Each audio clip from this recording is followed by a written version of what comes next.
शांति। आपका प्रश्न है कि ये जो योग के प्रयोग है उसमें कई आत्माएं जब बीमार होती है तो हम उनके लिए योग करते हैं, फिर भी कभी कभी शरीर छोड़ देती है। तो ये योग करते हैं तो हमें निश्चय बुद्धि होकर हम करते हैं कि सफलता मिल चुकी है। लेकिन अगर ड्रामा अनुसार भी सब होना है तो क्या हमारा उम्मीद रख के पुरुषार्थ करना ठीक है? सफलता नहीं मिलना पर दुखी होना भी नेगेटिव है। और अगर ड्रामा को एक्सेप्ट कर लेती तो पुरुषार्थ में ढीलापन आ जाता है, लगता है जो होना है वो होगा। तो हमें ड्रामा और पुरुषार्थ की बात को समझना है। उत्तर है, देखो, आपके एक ही प्रश्न में बहुत सारे प्रश्न हैं और बहुत गुह्य है। तो ये ड्रामा के बारे में हमने बहुत अच्छे अच्छे टॉपिक रखे हैं हमारी चैनल पर, यूट्यूब पर रखा है। शिव शक्ति मेडिटेशन बीके कुसुम करेंगे तो वो आपको मिलेगा। प्लेलिस्ट में जाना और फिर ये सब टॉपिक्स आपको मिलेंगे। तो ये जो ड्रामा की बात में हम भी जब आए तो बहुत कंफ्यूज थे और उसके समझने के लिए ये जब सब मंथन किया, रिसर्च किया, तब ये बात क्लियरली समझ में आई और उसके बारे में हमने बहुत टॉपिक रखे हैं। आप डिटेल में वहाँ सुन सकते हैं, लेकिन आज मैं शॉर्ट में समझाऊंगी। जब हम योग के प्रयोग करते हैं तो योग के प्रयोग के साथ हमारी जो सफलता, जो चीज़ हमें चाहिए वो, और अभी की सिचुएशन के बीच कितनी नेगेटिव एनर्जी है, कितना हम सबकॉन्शियस माइंड के रूल्स फॉलो करके करते हैं, कितनी हमारी अवस्था है संकल्पों पर काबू है, और हमारे कर्म माना यही नेगेटिव एनर्जी, ये सब इससे जुड़े हैं। तो योग के प्रयोग समय, जैसे ये अमीर चंद भाई की आपने बात की, ऐसी कई आत्माएं हैं।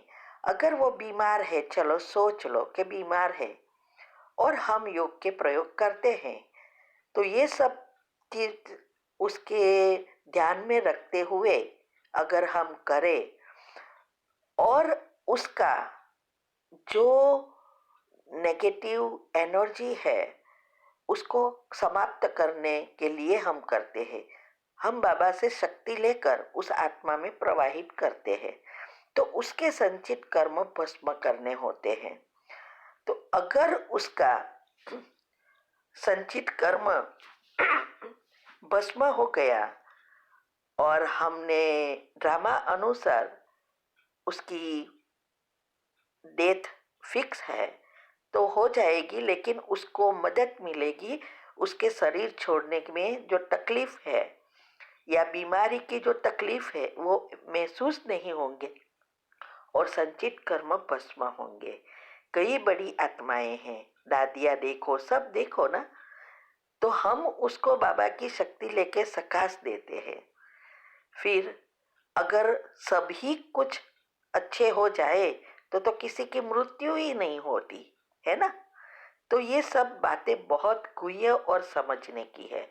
इसके लिए ही हमने सब राज टॉपिक हमारे चैनल पर रखा है।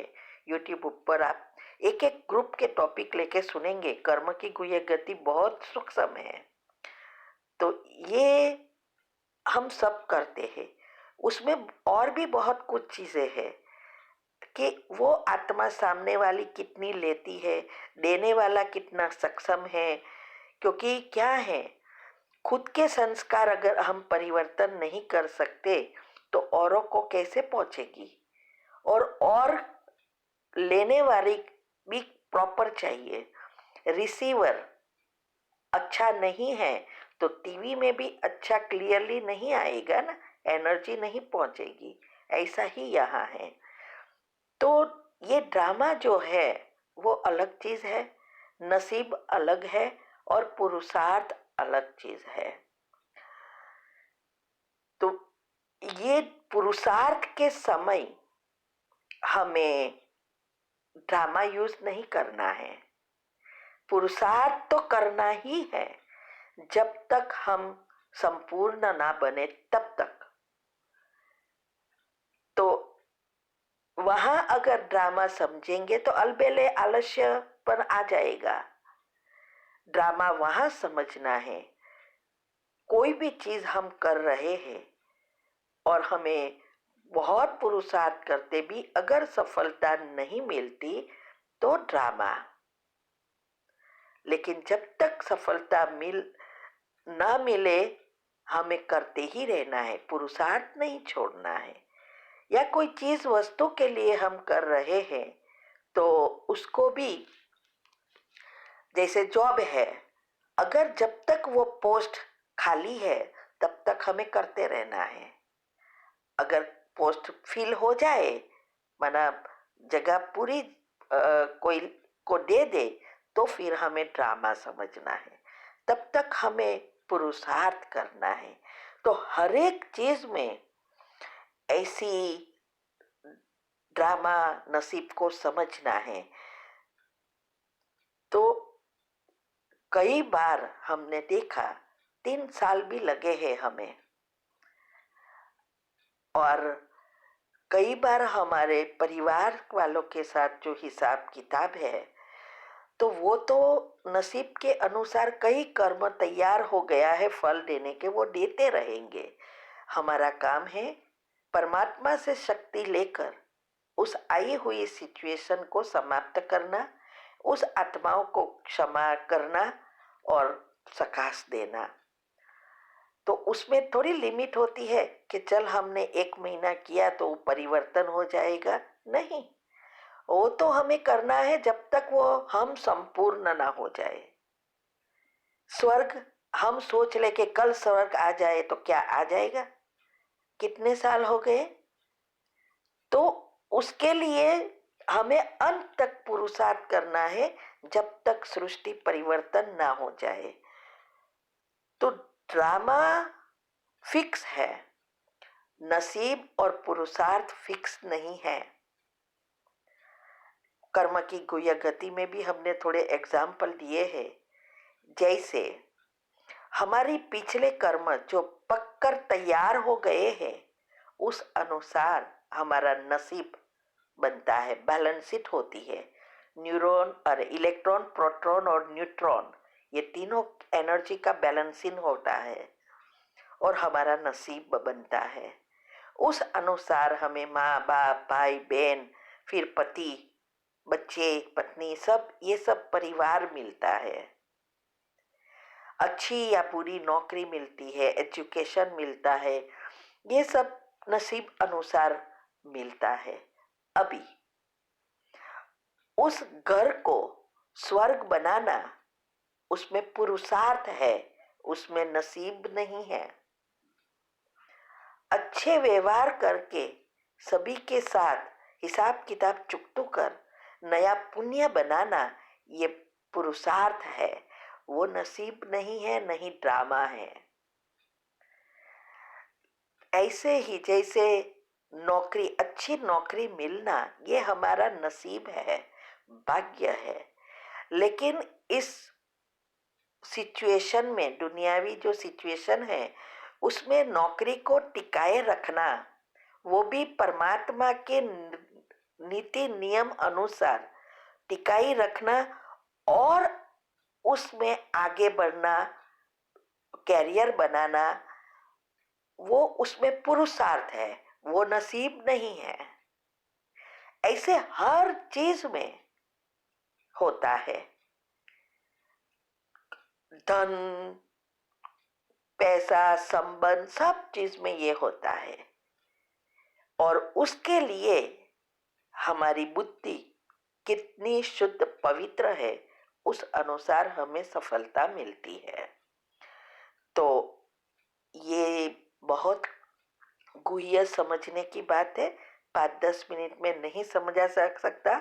अगर आपको अच्छी रीति समझकर आगे बढ़ना है पुरुषार्थ में, तो ड्रामा के टॉपिक सुनो, कर्म की गुह्य गति के सुनो, ये कुंडलिनी चक्र, हेल्थ एंड माइंड, ये दुनिया कैसे बनती, भगवान ने किसको बनाया, ये सब टॉपिक, कोई दुनिया, ये टॉपिक आपको कहाँ भी नहीं मिलेगा। कोई भी यूट्यूब चैनल में कहो या हमारे बीके के क्लासेस में कहो या कहाँ भी, ये जो हमने रखा है सभी के साथ ज्ञान को मिलाकर समझा, प्रैक्टिकल जीवन में उपयोग किया, वो सब हमने बताया है। तो आप शुरू करो। सिर्फ सुनना नहीं है, सुना हुआ अंदर नहीं जाएगा, सुनकर समझेंगे। समझना अर्थात फीलिंग में आना, और जब फील होता है वही चीज हमारे सबकॉन्शियस में जाती है। सिर्फ पढ़ना और सुनने से कुछ नहीं होता। दुनिया में आज सब सुन रहे हैं, पढ़ रहे हैं, लेकिन सुनकर समझना, समझकर जीवन में धारण करना और प्रैक्टिकल जीवन में लाना, ये सब नहीं कर रहे हैं। इसीलिए प्रॉब्लम बढ़ते जा रहे हैं। तो आप शुरू करो और उसमें से पॉइंट निकालो और प्रश्न पूछो। ठीक है? ओम शांति। आपका प्रश्न है, मेरा बेटा 8th स्टैंडर्ड में है, उसे पढ़ाई में बिल्कुल इंटरेस्ट नहीं। Mobile, social media, YouTube, movies देखना, ये सब खाना पीना, ड्रिंक्स, फूड, ये सब की आदत में क्रेजी हो गया है। बहुत समझाती हूँ लेकिन नहीं सुनता है। प्लीज़ इसका सॉल्यूशन बताइए कि पढ़ाई में इंटरेस्ट आने लगे, जंक फूड बंद करे और मेरी बात माने। उत्तर है, आज हम देखते हैं हमारे पास जो भी प्रश्न आते हैं, ये बच्चों का हर एक के घर में ये प्रॉब्लम है, एक का प्रॉब्लम नहीं है। 95 to 99% बच्चे ऐसे ही है, और उसका कारण अपने हम माँ बाप ही होते हैं। जब हम यंग होते हैं, प्रेग्नेंट होते हैं, तब हम ये बातें नहीं समझते। हम किसी को कहते हैं तो भी नहीं मानते, लेकिन जब वो बच्चा बड़ा होता है और उसकी हरकतें बदलती है, और जब 16 इयर्स का हो जाता है, बाद में उसका जो रिएक्शन होता है, उसका कारण हम माँ बाप ही है।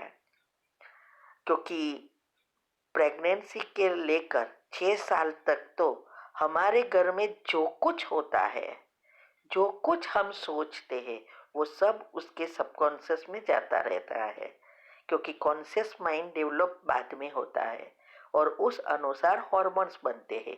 ये सब बातें आपको डिटेल में समझनी है तो यूट्यूब पर रखी है, आप उसमें से ढूंढ कर सुन सकते हैं।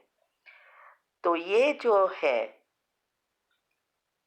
जब छोटा होते हैं तो हम सोचते हैं दुनियावी चीजों की देंगे तो वो खुश होगा, लेकिन संस्कार नहीं देते हैं। हाँ, बहुत सारी चीज है।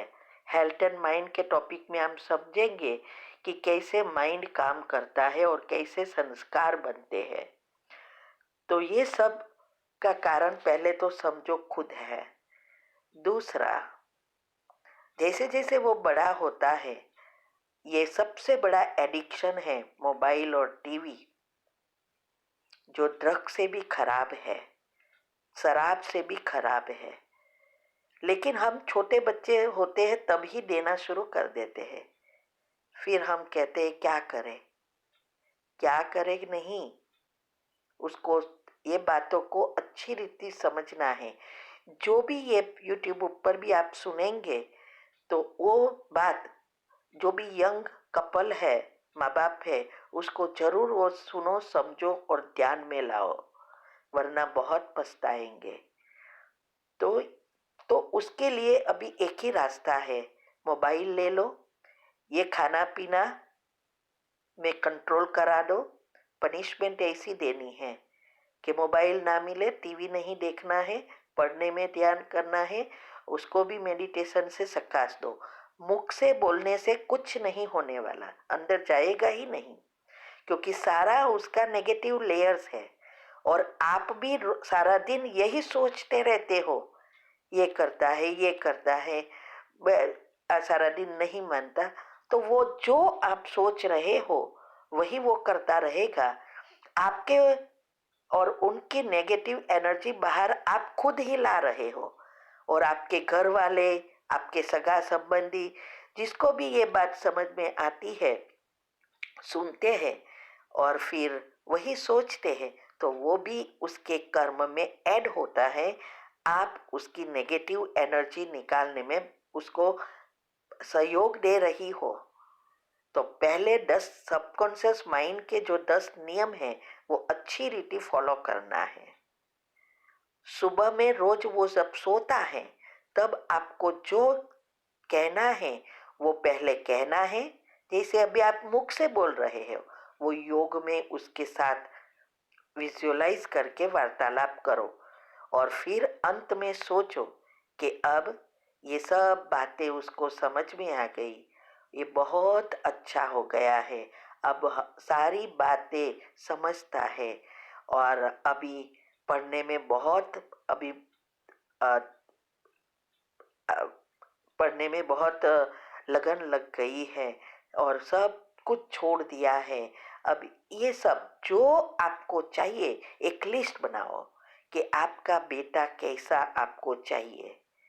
वो जो लिस्ट बनाया, वो सारा दिन जब भी टाइम मिले वही बातें पढ़ते रहो, सुनते रहो, याद करते रहो।